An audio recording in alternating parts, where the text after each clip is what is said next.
This is a story about a world obsessed with stuff. It's a story about a system in crisis. We're trashing the planet, we're trashing each other, and we're not even having fun. The good thing is that when we start to understand the system, we start to see lots of places to step in and turn these problems into solutions.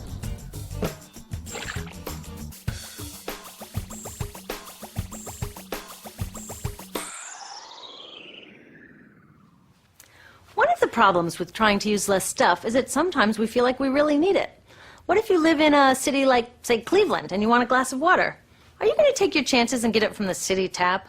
Or should you reach for a bottle of water that comes from the pristine rainforest of Fiji? Well, Fiji brand water thought the answer to this question was obvious, so they built a whole ad campaign around it. It turned out to be one of the dumbest moves in advertising history. You see, the city of Cleveland didn't like being the butt of Fiji's jokes, so they did some tests, and guess what? These tests showed a glass of Fiji water is lower quality, it loses taste tests against Cleveland Tap, and costs thousands of times more. This story is typical of what happens when you test bottled water against tap water. Is it cleaner? Sometimes, sometimes not. In many ways, bottled water is less regulated than tap. Is it tastier? In taste tests across the country, people consistently choose tap over bottled water. These bottled water companies say they're just meeting consumer demand.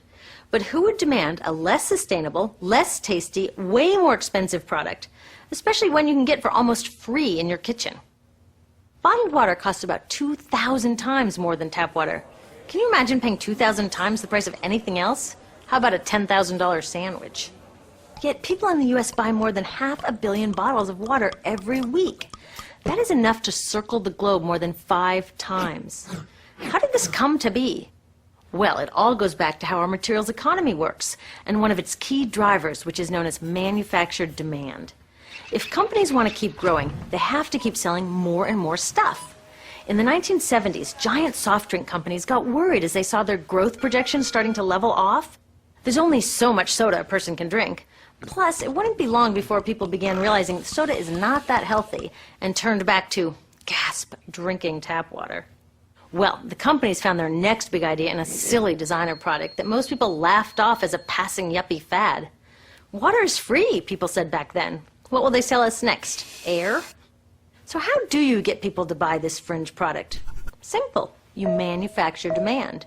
How do you do that? Well, imagine you're in charge of a bottled water company. Since people aren't lining up to trade their hard-earned money for your unnecessary product, you make them feel scared and insecure if they don't have it. And that's exactly what the bottled water industry did. One of their first marketing tactics was to scare people about tap water with ads like Fiji's Cleveland campaign. When we're done, one top water executive said, tap water will be relegated to showers and washing dishes. Next, you hide the reality of your product behind images of pure fantasy. Have you ever noticed how bottled water tries to seduce us with pictures of mountain streams and pristine nature? But guess where 1/3 of all bottled water in the U.S. actually comes from? The tap.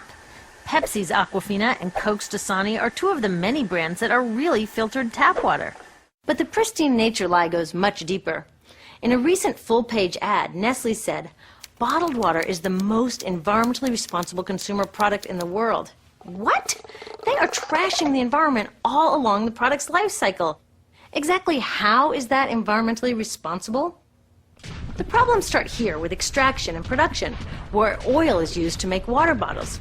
Each year, making the plastic water bottles used in the U.S. takes enough oil and energy to fuel 1 million cars. All that energy spent to make the bottle, even more to ship it around the planet, and then we drink it in about 2 minutes? That brings us to the big problem at the other end of the life cycle, disposal. What happens to all these bottles when we're done? 80% end up in landfills, where they will sit for thousands of years, or in incinerators, where they are burned, releasing toxic pollution. The rest gets collected for recycling. I was curious about where the plastic bottles that I put in the recycling bins go. I found out that shiploads were being sent to India, so I went there. I will never forget riding over a hill outside Madras, where I came face to face with a mountain of plastic bottles from California. Now, real recycling would turn these bottles back into bottles. But that wasn't what was happening here.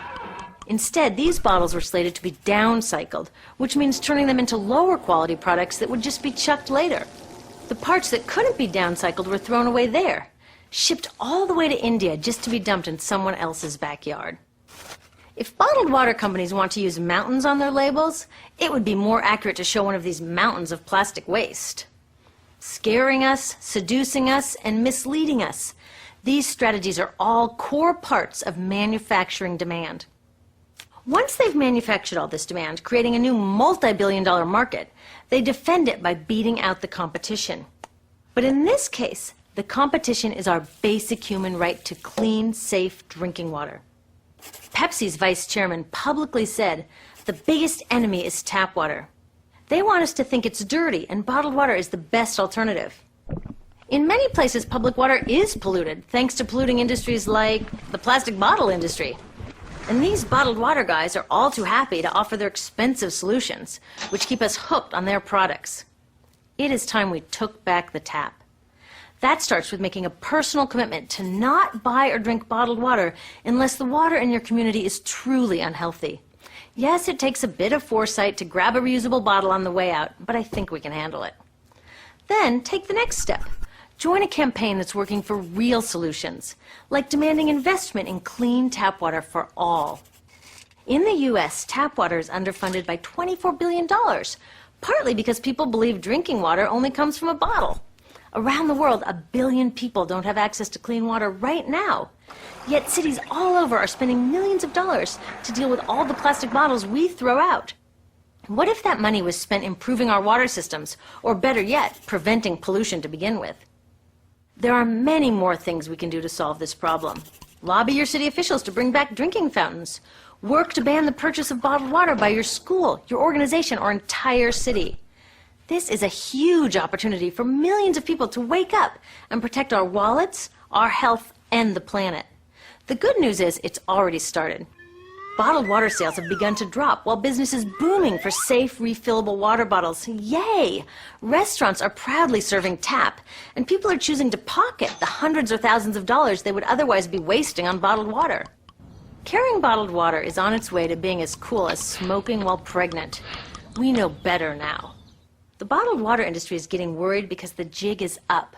We are not buying into their manufactured demand anymore. We will choose our own demands, thank you very much, and we're demanding clean, safe water for all.